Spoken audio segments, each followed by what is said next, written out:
चिराग जी, आज आपने संसदीय बोर्ड की बैठक की है, क्या चिराग जी सामने जी देखिए, आज पार्टी के केंद्रीय संसदीय बोर्ड की बैठक आज की गई है।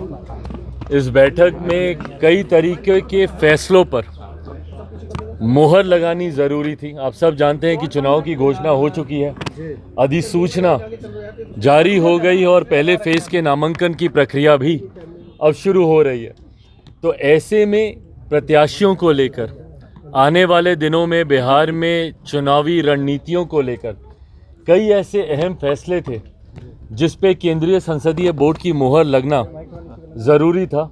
इन तमाम विषयों पर आज चर्चा हुई, कई प्रस्ताव भी पारित किए गए। मैं बोर्ड के तमाम सदस्यों का धन्यवाद करता हूं कि कई ऐसे फैसले हैं जिसको लेने के लिए बोर्ड के सदस्यों के द्वारा पार्टी का राष्ट्रीय अध्यक्ष होने के नाते उसके लिए मुझे अधिकृत किया गया है। फैसले लेने के लिए मुझे पार्टी की तरफ से मेरे नाम का चयन किया गया है। ऐसे में पार्टी के पार्लियामेंट्री बोर्ड के तमाम सदस्यों का भी मैं धन्यवाद करता हूं। बट हाँ, अब इसके बाद पूरी तरीके से हम लोग बिहार में अब कूच कर जाएंगे और आने वाले दिनों में एक बड़े रन की ओर हम लोग अग्रसर हो रहे हैं। लक्ष्य हम सबका है 400 से ज़्यादा सीटें जीतने का।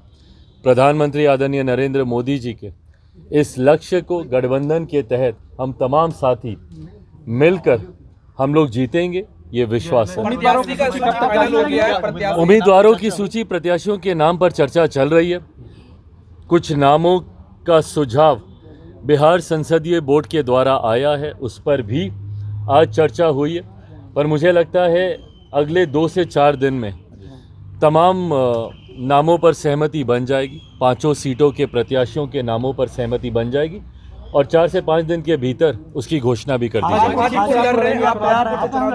हाजीपुर के लिए ये एक सहमति ज़रूर हुई है और आज भी केंद्रीय संसदीय बोर्ड में भी इस बात को लेकर औपचारिक मुहर लगा दी गई है।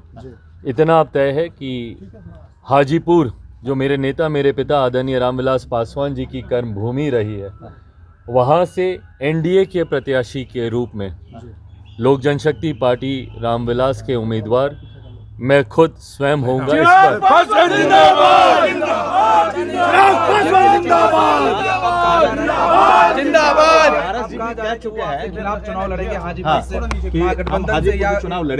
भाई बिल्कुल स्वागत चिराग जी, देखिए, मैंने हमेशा हर चुनौती का मैंने डट कर सामना किया। ना मैं किसी चुनौती से कभी घबराया, ना कठिन विपरीत परिस्थितियों में ना मैं कभी विचलित हुआ। ऐसे में इस चुनौती को भी मैं पूरी तरीके से स्वीकार करता हूँ। ये फैसला अंत में चाचा जी को ही लेना है। हमेशा उन्होंने कहा है कि अपने राजनीति में अपने अंतिम सांस तक वो प्रधानमंत्री जी के साथ रहेंगे, एनडीए के साथ रहेंगे। ये वादे, ये दावे वे करते आए हैं। ऐसे में क्या प्रधानमंत्री जी के 400 सीटों को जीतने का जो लक्ष्य है, क्या उसमें वह स्वयं रोड़ा बनेंगे? ये फैसला उन्हीं को ही करना है। पर हर चुनौती के लिए मैं तैयार हूँ, इसमें मुझे कहीं कोई कठिनाई नहीं। जो आपके भाई हैं, जो अपने भाई हैं, क्या हो सकता है कि छोटे भाई हैं प्रिंस भाई, मैंने बार बार कहा है कि मेरे लिए अब ये सिर्फ राजनीतिक विषय नहीं है, मेरे लिए ये पारिवारिक विषय भी है। ये फैसले ऐसे फैसले हैं जो राजनीतिक दृष्टि से पार्टी को ही नहीं लेने हैं, बल्कि पारिवारिक दृष्टि से परिवार के सदस्यों को भी लेने हैं। ये वो फैसले हैं जिसमें तकलीफ़ मेरी माँ, मेरी बहनों, मेरे भाइयों को, मेरे जीजा जी को, मेरी फूआ फूफा जी को, परिवार के हर एक सदस्य को इससे तकलीफ़ हुई है। पर मैं इतना भी मैं ज़रूर कहूँ कि पार्टी से, परिवार से अलग होने का फैसला तब भी उन्हीं का था। आज परिवार के साथ पुनः कोई जुड़ना चाहता है, नहीं जुड़ना चाहता है, आज भी ये फैसला उन्हीं का ही रहेगा।